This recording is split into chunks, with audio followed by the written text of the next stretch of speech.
Vážení priatelia, vážení účastníci dnešného historicky prvého snemu ľudovej strany Naše Slovensko, ja vás tu rovnako vítam. Úplne na úvod vám chcem všetkým poďakovať, všetkým tým, ktorí ste sem dnes prišli, a rovnako chcem poďakovať všetkým tým, ktorí akoukoľvek formou podporili ľudovú stranu Naše Slovensko v boji za lepšiu a spravodlivejšiu spoločnosť. Takže ďakujem vám.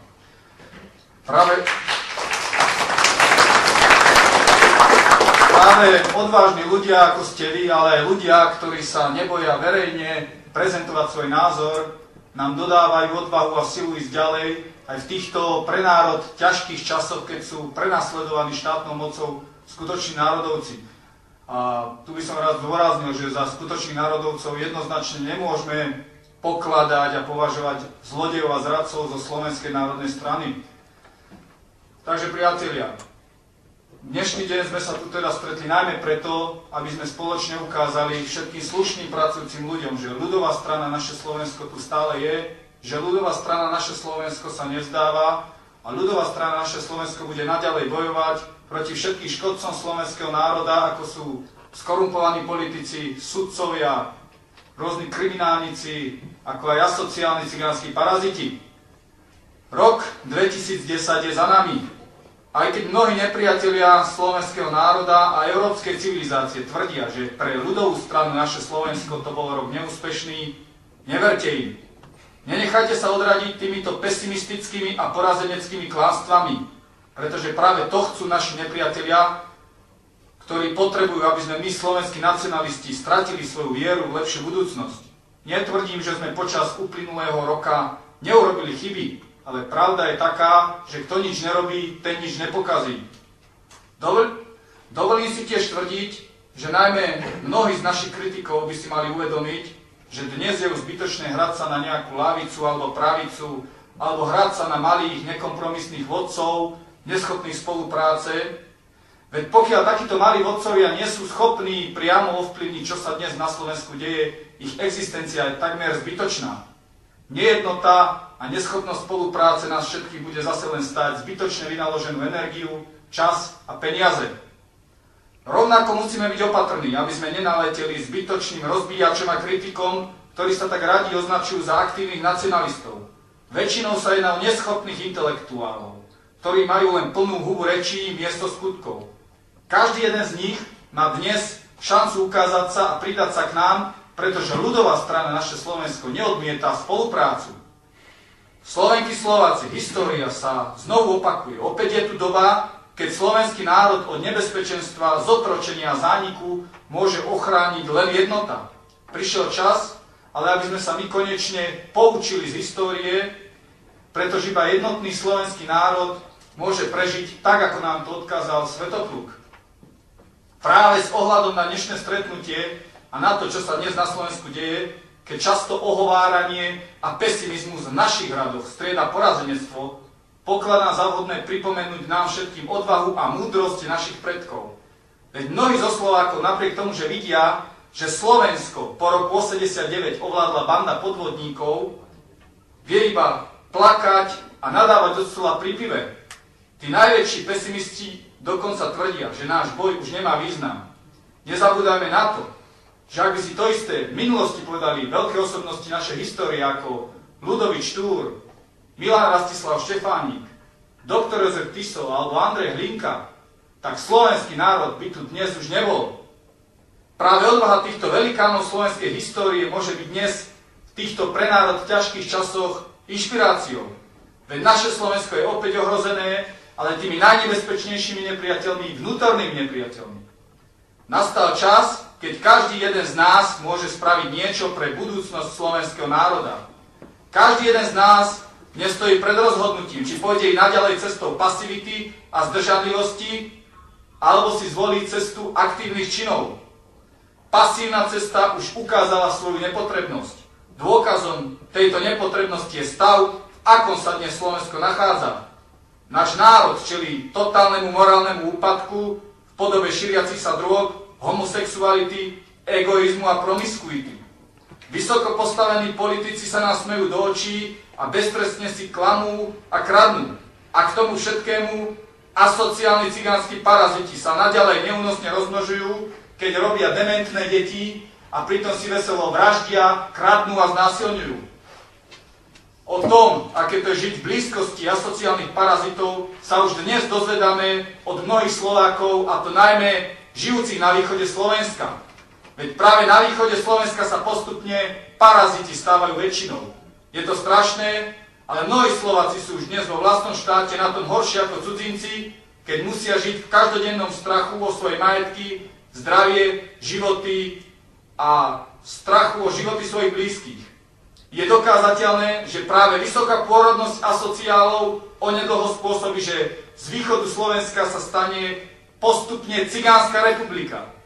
Slovenky, Slováci, už nemá zmysel viac sedieť doma na zadku pri televízore ani debatovať o politike v krčme pri pive. Práve dnes prichádza čas aktívnych činov a disciplíny. Práve teraz máme jednu z posledných šancí urobiť niečo pre vlastnú budúcnosť a budúcnosť svojich detí.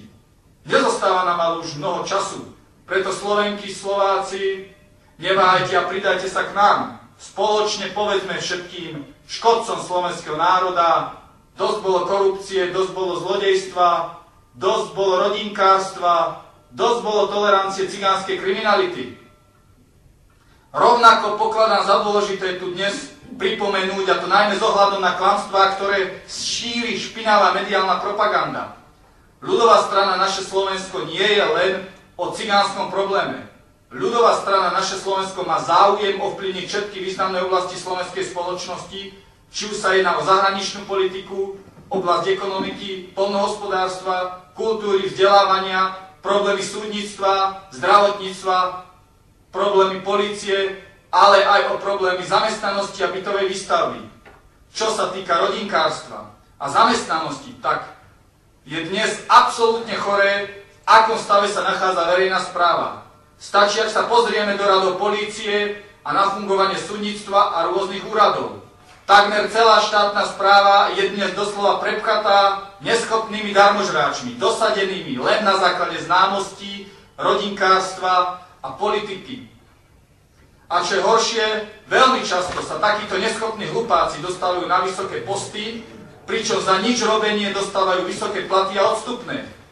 Naproti tomu mnohí mladí ľudia, ktorí sú vyštudovaní a šikovní, sa nemôžu zamestnať, žijú v chudobe a nakoniec tak musia odchádzať za nekvalifikovanou prácou do zahraničia. Prvoradným cieľom ľudovej strany Naše Slovensko je preto budovať v čo najväčšej miere sebestačný, národný a sociálny štát, v ktorom bude každému garantované to, čo patrí. Poctivým podnikateľom sloboda podnikania, schopným a slušným občanom slušný život, práca a sociálne istoty, ale kriminálnikom a sociálom väzenie a prísne tresty. Úvodom chcem pripomenúť, že je to už 5,5 roka, čo som bol oslovený tu chlapcami a po zistení a analýze všetkých vecí som došiel k úvahe, že to nie sú žiadni fašisti, žiadni extrémisti, zaslúžia si moju pomoc a že tí skutoční sofistikovaní fašisti a extrémisti sedia v ponovembrových vládach a parlamentoch, ktorí dokonca zo sociálnych samovrážd urobili ekonomické reformy. Úvodom chcem pripomenúť, že není na Slovensku takého subjektu a takej sily, ktorá združuje toľko statočných ľudí, ako je Slovenská pospolitosť, ako je ľudová strana Naše Slovensko. Preto patrí veľké poďakovanie Marianovi, všetkým chlapcom, ktorí vydržali ten teror, ktorý bol proti ním. Všetko, čo robia, robia za svoje vlastné a robia to na úkor svojho vlastného času. Preto ešte raz veľké poďakovanie. Základné témy. Likvidácia ženskosti cez ekonomiku. Bránenie slovenským ženám cez ekonomiku rodiť deti. To sa porovná s rómskou problematikou, lebo není možné dohnať slovenskú ženu do takej situácie, lebo slovenská žena nebude rodiť deti, nebude rodiť potomstvo Slovákov na to, aby mala peniaze na nejaké drogy, alkohol, nafetovanie. A ekonomické podmienky, ktoré tento štát vytvára našim ženám, sú podmienkami zavrhnutia hodnými a zločineckými. Treba si uvedomiť, že likvidácia slovenského národa, ktorá sa začala v roku 1995 s výhľadom, aby za 80 rokov bolo Slovensko, jeho obyvateľstvo menšinou v tomto štáte, usporiadame finančnú zbierku na pomník pre obete sociálnych samovrážd. Tých už je tu od roku 1990 niekoľko tisíc. Ja už som v roku 2007 o tom napísal, lenže súdruh najsociálnejší, ktorý bol predseda vlády, ďalší súdruh najsociálnejší predseda parlamentu a nikto nereagoval. Odpísala mi akorát pani Sabolová, že či tomu verím. No tak prosím pekne, to je poslankyňa asi hodná antikristovej organizácie KDH, podľa ktorej skrátka tu takéto čosi neexistovalo. Požiadame generálnu prokuratúru, ktorá sa spolupodiela na tom, že tu tým sociálnym samovraždám došlo, lebo generálna prokuratúra má podľa zákona byť kontrolný orgán a oni mali dvihnúť ruku, keď sa tu tvorili zákony zločinecké a zlodejské, keď vyhadzovali ľudí na ulicu, keď ľudí okrádali. A tu skrátka sa nerobilo nič. A toto, prosím pekne, sa tu prezentuje ako ekonomická reforma. Takže za koho nás vlastne považujú? Čo my pre týchto ľudí vlastne znamenáme? Ja si častokrát kladiem otázku, či to boli slovenské matky, ktoré týchto politikov porodili. Alebo či to neboli deti nejakého antikrista. Ako môže niekto takto jednať s národom? Ako? Experimenty na ľuďoch robiť a považovať to za reformy.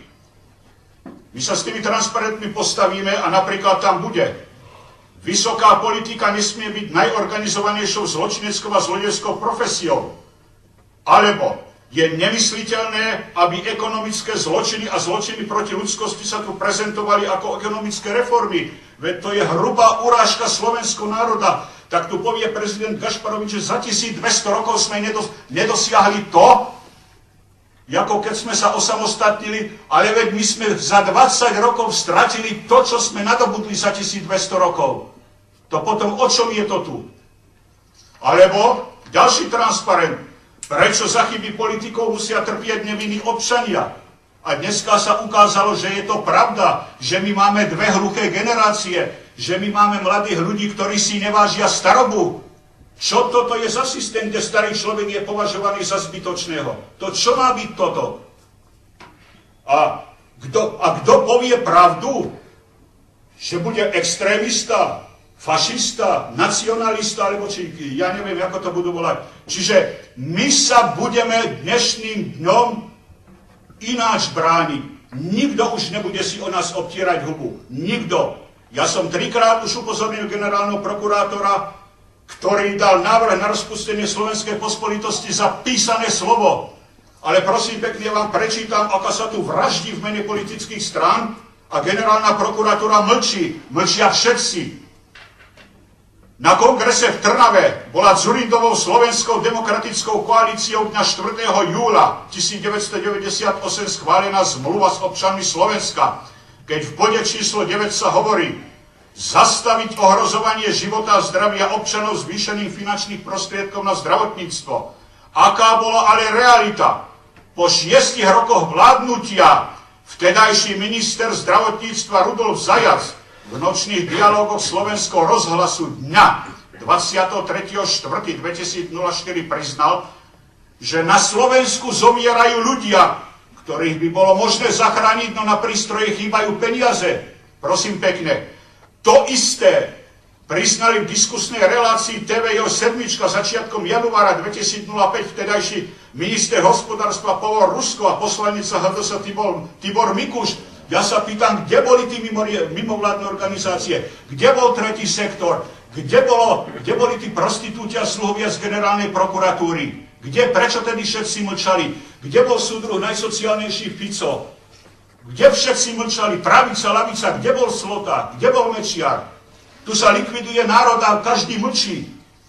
A teraz tá pointa, áno, vrcholom tohto cynizmu na účet slovenských občanov bolo, že minister zdravotníctva Rudolf Zajac dostal od Svetovej banky požičku 2,7 miliardy korún. No nie na nákup nových prístrojov, ale na vysvetlenie reforiem v zdravotníctve, teda na vysvetlenie týchto zločinov, tak sa pýtam, čo znamená život radového občana Slovenskej republiky?